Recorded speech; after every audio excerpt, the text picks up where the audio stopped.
चलिए आज की इस वीडियो में आपके लिए जितने भी क्वेश्चन हैं सब लगभग ट्रिक पे आधारित है और ये किसी न किसी एग्जाम में पूछे गए हैं। एग्जाम से लिए गए प्रश्न हैं ये। जैसे पहला प्रश्न है आपके सामने, यदि किसी ठोस घन की प्रत्येक भुजा में 150 की वृद्धि की जाए तो इसके पृष्ठीय क्षेत्रफल कितने प्रतिशत वृद्धि होगी। यदि किसी ठोस घन की प्रत्येक भुजा में 150% की वृद्धि की जाए तो इसके पृष्ठीय क्षेत्रफल में कितने प्रतिशत की वृद्धि होगी। इसका जो फॉर्मूला होता है वो होता है 2a प्लस a² अपन 100।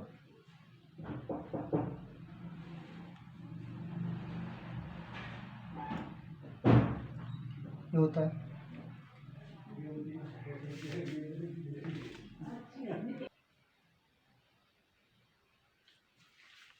तो इसकी ये ट्रिक है 2a प्लस a² अपन 100। 150 दिया है 2 गुणे 150 प्लस a² 150 मल्टीप्लाई 150 अपॉन 100। 0 से 0 काट दो, 15 दूनी 30, 300 प्लस 15 15 225 इक्वल टू 525%। ये हो गया आंसर। यानी यदि किसी ठोस घन की प्रत्येक भुजा में 150 की वृद्धि की जाएगी तो उसके पृष्ठीय क्षेत्रफल में जो प्रतिशत वृद्धि होगी वो होगी 525। सॉरी, किसी बहुलक के फलकों की संख्या 6 है तथा शीर्षों की संख्या 8 है तो इसके किनारे कितने होंगे। कोई बहुलक दिया गया है, उसके फलकों की संख्या 6 बताई गई है, शीर्षों की संख्या 8 बताई गई है, तो इसके किनारे कितने होंगे। किनारे पूछे गए हैं। इसका फॉर्मूला है जिसे हम बोलते हैं यूलर सूत्र। फॉर्मूला होता है v minus e plus f equal to 2। v क्या है? v है शीर्ष कितने दी गए हैं? संख्या 8 दी गई है। माइनस e किनारे हैं, e मतलब है किनारे दिए नहीं गए, किनारे पूछे गए हैं। इसके बाद दिया f है फलों की संख्या कितनी है? 6 इक्वल टू 2 6 2। अब इसको सॉल्व करिए। 8 प्लस 6 माइनस 2 इक्वल टू ई को हमने उधर भेज दिया तो प्लस का हो गया, 2 को इधर ले लिया तो माइनस का हो गया। 8 से 14 में से 2 गई, 8 से 14 में 2 चले जाएंगे, कितने बचेगी? 12 इक्वल टू ए। मतलब जो किनारे होंगे वो होंगे 12। किसी बहुलक के फलकों की संख्या 6 है और शीर्षों की संख्या 8 है तो इसके किनारे 12 होंगे। अगला प्रश्न है कि 2√3 भुजा वाली समष्टि भुज का क्षेत्रफल क्या होगा। तो इसके क्षेत्रफल का फॉर्मूला होता है समष्टि भुज। तो इसका समष्टि भुज का जो फॉर्मूला होता है क्षेत्रफल निकालने का, समपंचभुज का पूछा जाए या किसी का, तो इसमें सिर्फ क्या डिफरेंस होता है बताते हैं। अभी 2√3 भुजा वाली समष्टि भुज का क्षेत्रफल निकालना है तो उसका फॉर्मूला होता है 6 मल्टीप्लाई √3 अपॉन 4 इंटू भुजा का स्क्वायर। इसको सॉल्व करते हैं। 6 मल्टीप्लाई √3 अपॉन 4 मल्टीप्लाई भुजा कितनी दी गई है? 2√3, तो भुजा का 2 बार मल्टीप्लाई कर लो। 2√3 क्योंकि भुजा का स्क्वायर दिया गया है तो 2 बार स्क्वायर हो गया।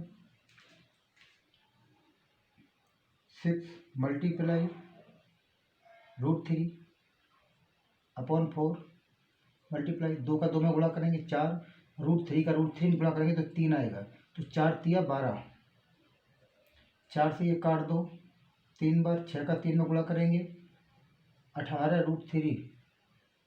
√3 आंसर है ये। अब यदि यही समपंचभुज की बात की जाए तो यहाँ 5 का गुणा कर दो,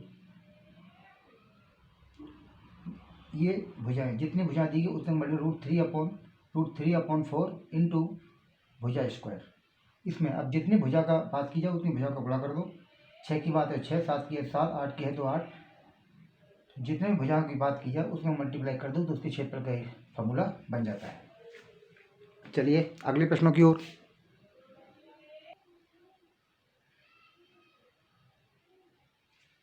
चलिए अगला प्रश्न है आपके सामने, प्रश्न नंबर 3। एक लंब प्रिज्म का आधार समचतुर्भुज है। कोई प्रिज्म बनाया गया है, उसका जो आधार है उस चतुर्भुज है। यदि प्रिज्म की ऊंचाई 5 सेंटीमीटर हो तथा पार्श्व पृष्ठ 80 वर्ग सेंटीमीटर हो तो आधार की एक भुजा क्या होगी। कोई प्रिज्म बनाया गया है जिसका आधार है समचतुर्भुज और उस प्रिज्म की जो ऊंचाई है वो ऊंचाई है 5 सेंटीमीटर और उसका जो पार्श्व पृष्ठ है उसका जो उसे क्षेत्रफल है वो है 80 वर्ग सेंटीमीटर। अब एक चीज़ हम जानते हैं कि जब हम किसी परिमाप में 2 लंबाई धन चौड़ाई में अगर हम ऊंचाई का गुणा कर दें तो वो क्षेत्रफल बन जाता है। तो ये क्षेत्रफल दिया गया है 80 वर्ग सेंटीमीटर। यदि हम इसमें क्षेत्रफल में ऊंचाई का भाग दे दें तो क्या ये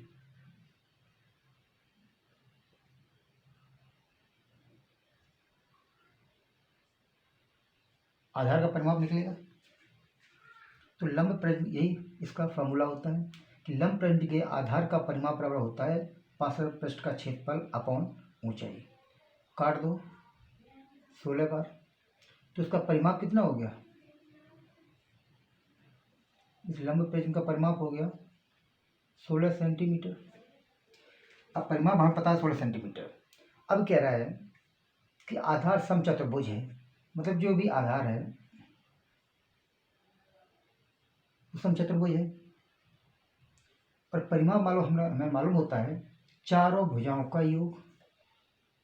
चारों भुजाओं का योग, जब चारों भुजाओं का योग 16 है और चारों भुजाएं बराबर हैं तो 4 4 4 4 4 चौको 16। प्रत्येक भुजा 4 सेंटीमीटर की है और पूछा गया आधार की एक भुजा क्या होगी। तो आधार की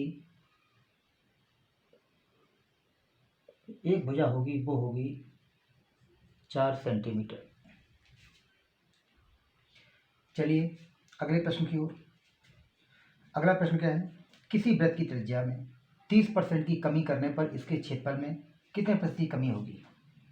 ऐसा ही सेम प्रश्न एक अभी कुछ देर पहले किया था हमने, जिसमें एक ठोस घन की बात की गई थी कि किसी ठोस घन के भुजा में 150% की वृद्धि कर दी जाए तो उसके क्षेत्रफल में क्या फर्क पड़ेगा। सेम कंडीशन में अब ये वृत्त का है कि किसी वृत्त की त्रिज्या में 30% की कमी करने पर 30% की कमी करने पर किसी वृत्त की त्रिज्या में 30% की कमी करने पर इसके क्षेत्रफल में कितने प्रतिशत की कमी होगी। सेम फॉर्मूला लगेगा वही 2a माइनस 2a² अपॉन 100। बात ये ध्यान रखनी है कि घन में जब हमने बात की थी तो वह 150% की वृद्धि हो रही थी तो यहाँ चिन्ह हमने प्लस लगाया था। इसमें कमी की बात कर रहा है तो यहाँ हमने चिन्ह माइनस लगाया है। अगर ये वृद्धि की बात करता कि किसी वृत्त की त्रिज्या में 30% की वृद्धि करने पर तो हम यहाँ चिन्ह प्लस लगा देते, लेकिन वो कह रहा है कि 30% की कमी करने पर, कमी की बात कर रहा है तो माइनस लगा दिया। सिर्फ इतना डिफरेंस है। जब प्लस की बात करें, वृद्धि की बात करें तो यहाँ प्लस लगा देना, जब ये कमी की बात करें तो यहाँ माइनस। चलिए इसको सॉल्व करिए आगे। 2 × 30 माइनस 30 × 30 क्यों, क्योंकि a² है।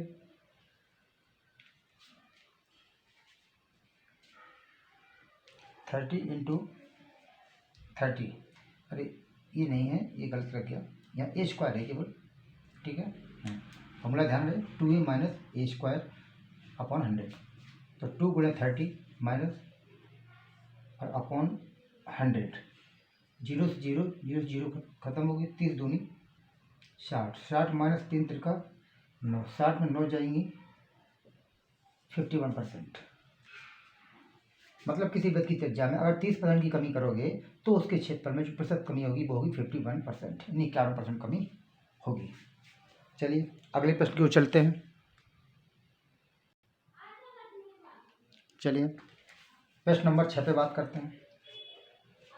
प्रश्न है एक आयत की लंबाई 20% बढ़ा दी जाती है तो उसकी लंबाई कितने परसेंट घटा दी जाए कि क्षेत्रफल में कोई परिवर्तन ना हो।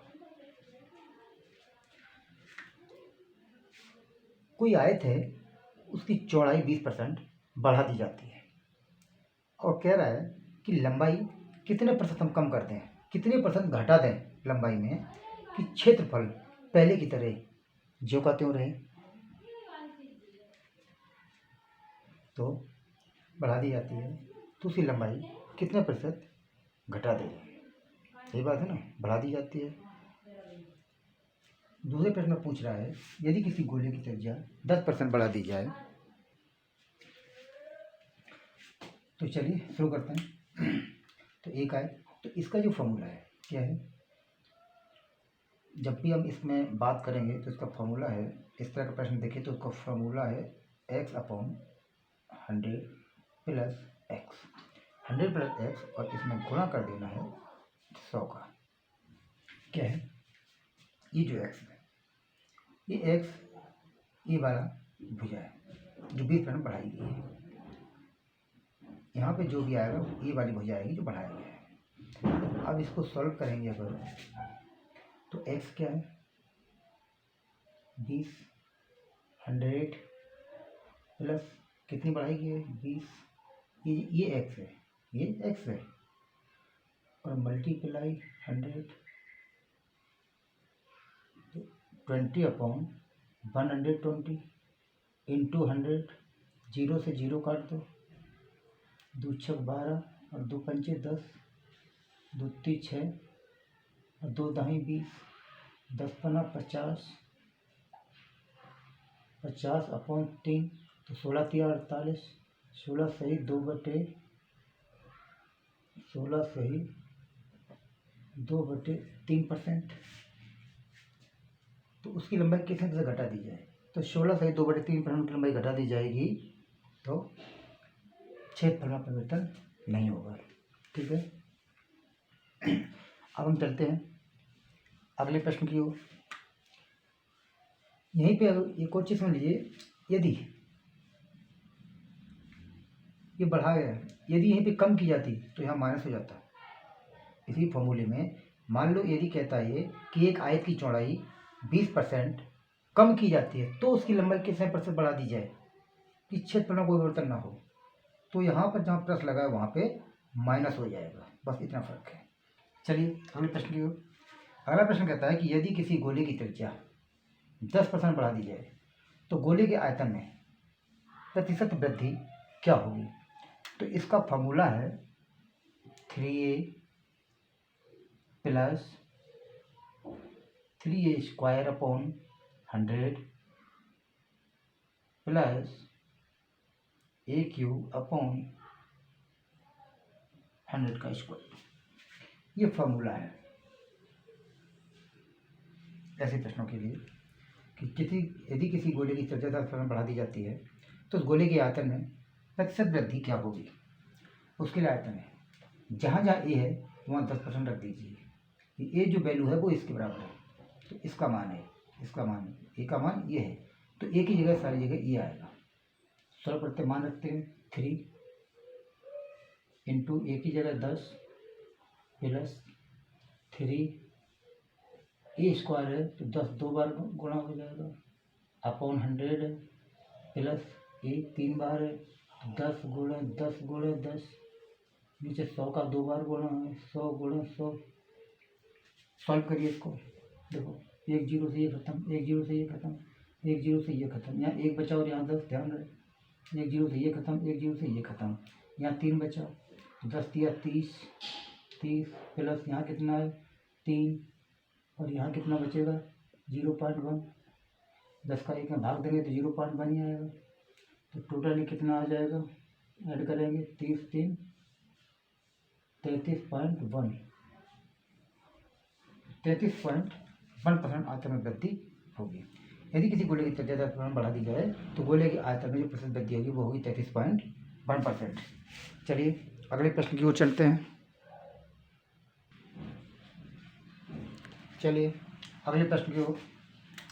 यदि एक बेलन के आधार की त्रिज्या 10% बढ़ा दी जाए परंतु ऊंचाई वही रहे तो बेलन के आयतन में कितना प्रतिशत वृद्धि होगी?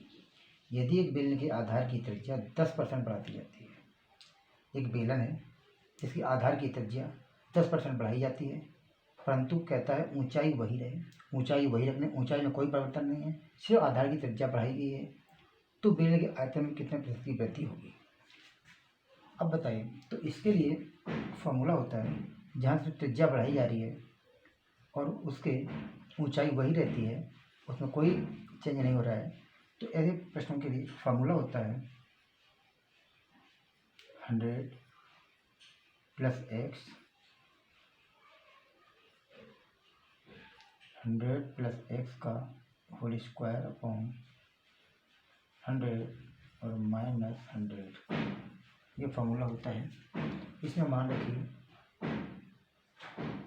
100 + 10 का स्क्वायर अपॉन 100 -100।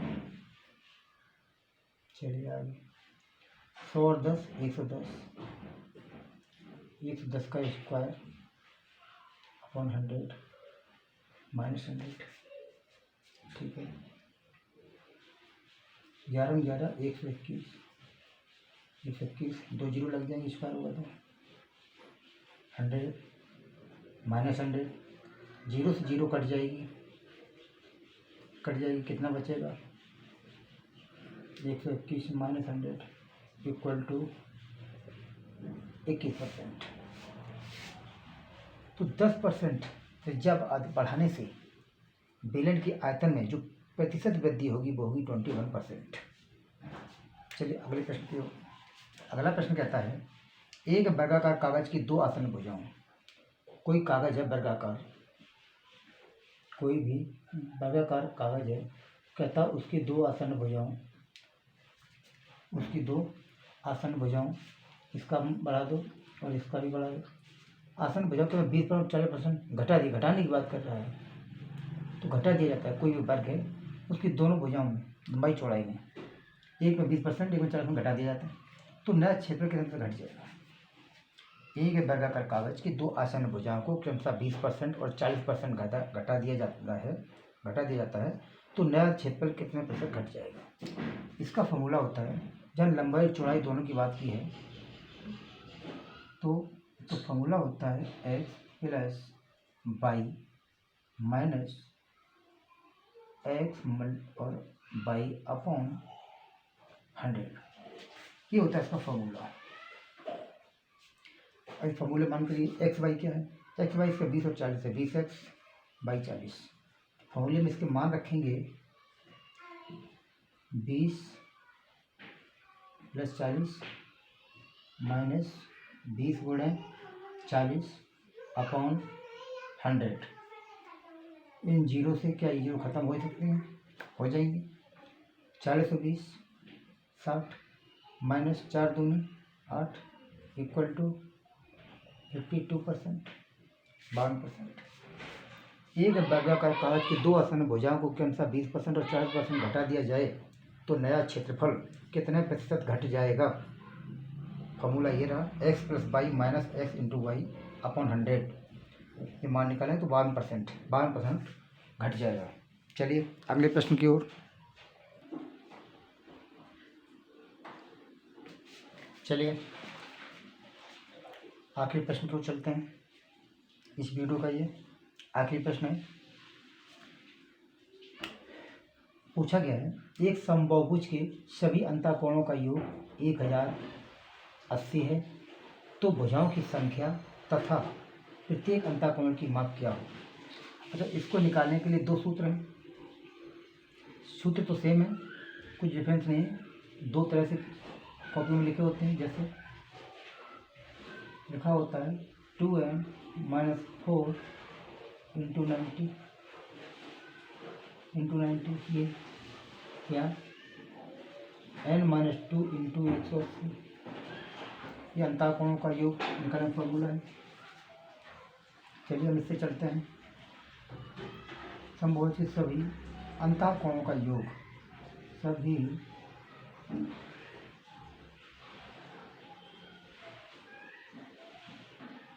अंतःकोणों का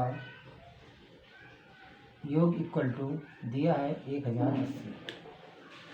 ठीक है, फॉर्मूला लगाइए। सभी अंतःकोणों का योग फॉर्मूला होता है n-2 इंटू 180।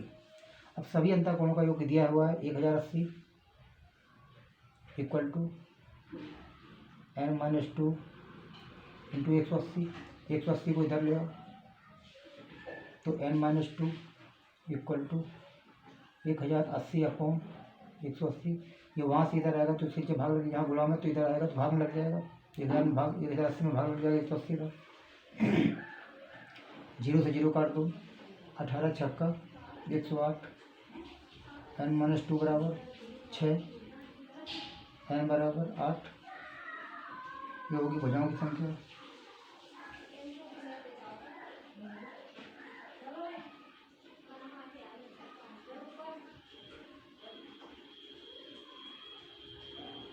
भुजाओं की संख्या हो गई 8। अब हमें पता है कि टोटल कोणों का योग कितना है 1080। टोटल भुजाओं की संख्या कितनी है 8। यदि हम टोटल कोणों में के योग में भुजाओं की संख्या का भाग दे दें तो एक भुजा पर कितने एंगल का कोण बनेगा निकल आएगा। टोटल कोण 180 है, 1080 है, भुजाओं की संख्या 8। हमने 8 भुजाओं पर 1080 कोण बन रहा है टोटल कोणों का योग। तो 1080 बन रहा है 8 भुजाओं पर, तो एक भुजा पर कितना कोण बनेगा 8 का उसमें भाग दे देंगे तो 1080 अपॉन 8। 8 एकन 8, 2 बचेगी, 8 या 24, 4 बचेगी, 8 पंच 40 से कट जाएगा। 135 डिग्री का एंगल बनेगा। एक समबाहुभुज के सभी अंतःकोणों का योग 1080 है अगर, तो भुजाओं की संख्या उसमें 8 होगी और प्रत्येक भुजा पर 135 डिग्री का एंगल बनेगा। यदि आपको वीडियो अच्छी लगी हो तो आप चैनल को सब्सक्राइब करें, शेयर करें, लाइक करें, बेल आइकन दबाएं अगली वीडियो की नोटिफिकेशन पाने के लिए। इसी प्रकार हम और बहुत सारी वीडियो लेके आएंगे आपके सामने। तो वीडियो देखने के लिए धन्यवाद।